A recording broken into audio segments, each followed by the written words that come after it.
How y'all doing? It's about 10:52 on the PM, and I'm up because I can't sleep. I'm normally, at least I try to be in my bed by 9 because I gotta get up in the morning. But I'm up because I'm upset, and I'm upset because I went to a tenant association meeting on the 2nd of this month. Right? I know tomorrow's gonna be the 9th, but this has been resting heavily on my heart. A situation that took place. So I went to a tenant association meeting on the 2nd. That property manager, and everybody kept on saying, you bashing her. I was like, I'm going based upon what I receive. I get out what I receive back. And her thought process is nothing but negative as far as I'm concerned. Um, this property manager, she was the assistant manager for quite some time. And it appears as though, from what I understand from some of the other residents, she used to be a property manager, but then was demoted to an assistant manager, and she wasn't happy with that. So the property manager who took office, her name was Mrs. Gibbs, Carolyn Gibbs, and that's the person who you've been seeing in my videos. Apparently, the property manager has been um, she's been the person who's been my go-to since me and Jacob moved into this apartment, this 607 Howard Avenue apartment. And she's been my go-to in regards to all my issues and concerns. Um, as far as the assistant manager, who's now the property manager, each time I went to her, she would dismiss me. Sometimes I would go to her with other residents. She would dismiss us. Now, these other residents, they backed down, but I didn't back down. I kept pushing forward. I kept being persistent. And I said, you're going to speak to me. You are the assistant manager. And she would pan me off to the housing assistant. I'm like, I'm not here to speak to the housing assistant. I'm here to speak to you, the assistant manager. Nevertheless, I would email information to her. I would leave information for her at the front desk. And she would claim that she received this. I'm talking about the assistant manager, the assistant manager who is now the property manager. I would leave information at the front desk, and the front desk would say to me, I gave Miss Fable your information, but she hasn't, I don't know what she's done with it.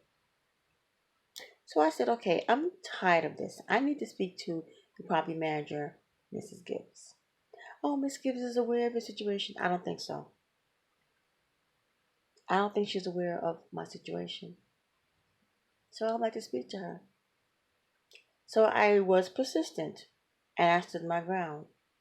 And eventually I was able to speak to the property manager, Mrs. Carolyn Gibbs. And I spoke with her.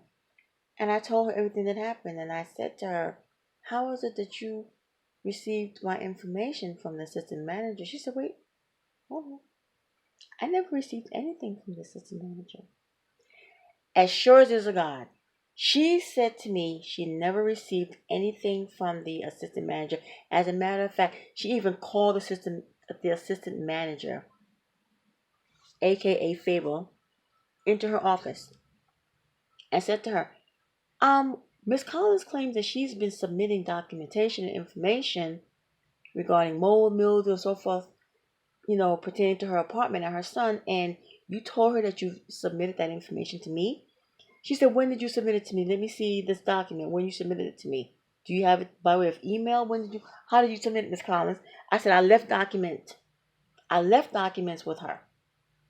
And I submitted emails.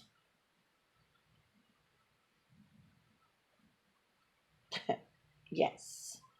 Only to find out she never submitted any paperwork to the property manager, Miss Carolyn Gibbs. She withheld So much information from Miss Carolyn Gibbs, the former property manager, that it made the former property manager, Mrs. Carolyn Gibbs, look as though she was not doing her job. It made her come across and look as though she wasn't doing her job when she was doing her job. She was going above and beyond the expectations, the description, the scope of her position. Yes, she did. And I saw it with my own eyes. I watched her. From beginning to end. Nobody didn't instruct her or give her direct orders or whatever to do anything for me and my son. No, she did it because she cared. She went outside of the equation. She stepped outside. She didn't go to the assistant manager, aka Fable, and said, okay, I need you to do this, I need you to do that. No, Miss Carolyn Gibbs did it herself. However, with all her efforts and with all her patience and what so forth and so on, she, for some reason, was instructed to, she was reassigned, actually. She was reassigned out of this development, which is called the Park Rock. She was reassigned out of this development and assigned to 250 Broadway. And this, she didn't even know she was reassigned. And this so-called assistant manager, some way, somehow, became the property manager. Really? So to me, I'm thinking, oh, that's interesting. Sounds like a plot to me. Well, anyway, that's how I'm looking at it. That's how I'm looking at it, because throughout this whole ordeal that went on between me and my son Jacob, I don't know if you noticed, but it was only the property manager and the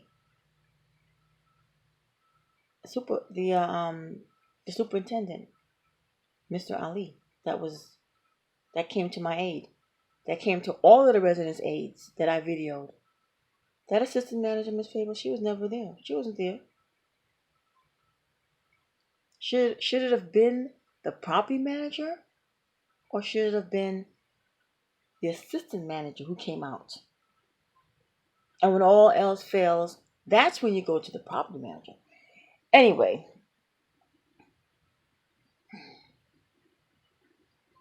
I went to the meeting on the 2nd of December, and I sat in the front row, and this newly appointed property manager, Fable, avoided my questions at all costs. She did everything in her power not to answer any of my questions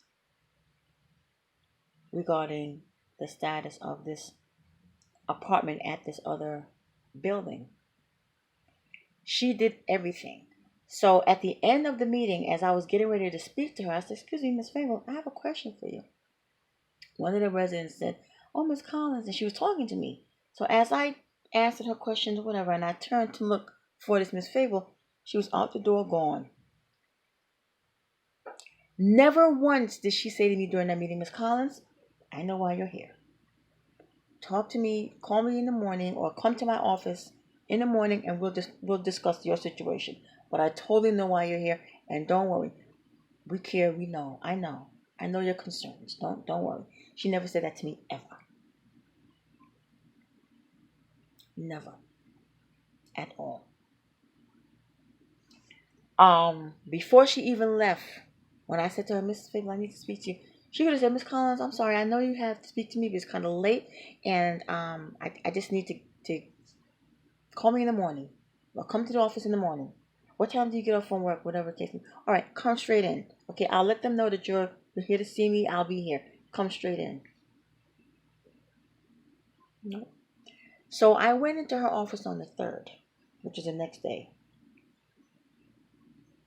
She's like, the front desk is like, she's busy right now in a meeting with a staff, and after she's going to lunch, and then from lunch she's going out in the field.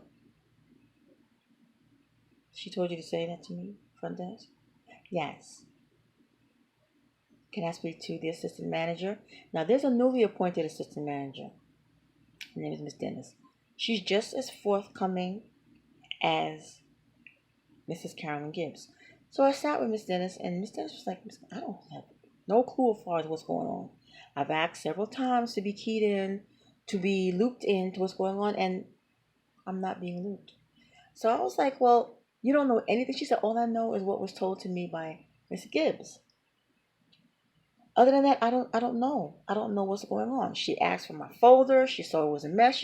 She's like, no way, no way. I am not going to. This is just a mess. This is not. This is absolute mess. So she called the assistant, the housing assistant. She spoke to the housing assistant. She said, what's going on here with this folder? What's going on with Mrs. Collins' information? I can't explain anything to her. I can't give her any information because everything is just chaotic. He said, well, I don't know. Just go. Mr. Bob was like, I don't know. She said, that's it. I am going into that office with this property manager and someone is going to explain something to me. So she went in the back with Mr. Bob. She came back out and she said, that property manager hasn't said anything to me, Ms. Collins. I still don't know. I said, tell this property manager that I am not leaving until she speaks to me. What is she doing back there? She's actually in her office and refusing to see me. So she picked up the phone and she said, Miss Favor, Miss Collins is refusing. She's not going to leave until you speak to her. Tell Miss Collins to sit in the lobby and I'll see her in a few minutes. Sat in the lobby, called me in, and went in the back. She's sitting there with this little supervisor person. He's not even the actual superintendent, some little supervisor doing reports. So I'm looking at her like, this is why you can't see me because you're doing reports? So I had a conversation with her while that individual sat there. So I was like, excuse me, are you? She didn't even say to the individual who sat there, could you excuse us for a minute? I have to have a conversation with Ms. Collins. I have to have a conversation with her. Just give me a couple of minutes. She didn't say that to him. She let him sit right there. Not only did she allow him to sit right there, but during our conversation, she picked up the phone. Picked up the phone. Yes, hello. This is yes. Can you with the mattress? Yes. I was like, she didn't even say, "Excuse me, Ms. Collins, I need to take this call." Or, "Excuse me, Ms. Collins, I understand your concern. I understand your frustration. Let me just make this one phone call and I'll get right back. Give me 1 second." Not at all.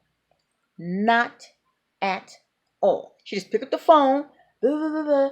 Oh, healthy homes. Talking about, pick up the phone. Oh, talking to this other person about this other resident. Yeah, she put the mattress out, and that's the one with the mattress out. Blah, blah, blah, blah. Talking about how she probably kicked people out. Whatever the case may be, I don't know. I don't care. What I do know is she didn't even say, "Excuse me, Miss Collins, let me just take this call," or, "Excuse me, Miss Collins, I have to make this phone call." Rude. She never even came to the apartment, not one time during those 11 mole abatements. This property manager whose ulterior motive was to take office and kick the prior property manager, Miss Gibbs, out, making it appear as though she wasn't doing her job when she was doing her job. Awful. I watched the whole thing unfold. I watched it all from one instance to the next. I watched repeatedly how the prior property manager called this newly appointed manager now into her office and said, why didn't this resident get that? And how come this homebound resident didn't get her intercom repaired? How come this resident didn't get this mole removed? And how come this other resident didn't get this situation? I put these orders in weeks ago, months ago. Oh, I had other things. You have other things like what? This woman is awful. That newly appointed manager, this is the reason why you keep having property managers like this Fable woman. You will always crumble in. Your place will always, New York City Housing Authority, you will always have issues and concerns. You will always have mold issues and asbestos issues because you appoint, what's his name? Gerard Middleton. You took away someone who cared and was making a difference to put someone who don't care, who could care less. Who can care less? And all she's concerned about is money. Oh, I got to do my reports and my money. The first thing she said at the tenant association meeting was, if you don't do your annual, you're going to be this and that, and you have to have funds because NYCHA is losing a lot of money. NYCHA was given a couple of billions. What do you mean NYCHA's losing money? The mayor was given a couple of billions for NYCHA repairs and whatever. So what are you talking about? All the residents gave her a blank stare like that's why you here? To talk to us about that? You don't want to hear about our mold and our, you know, infestations and all of that? I want that lady out of here. What's her name? Fable. I want her out of Park Rock. She needs to go. She needs to go. Or trust me when I tell you I'm going to go from apartment to apartment, resident to resident, and we're going to have a standoff. I promise you. It only takes one person to make a difference.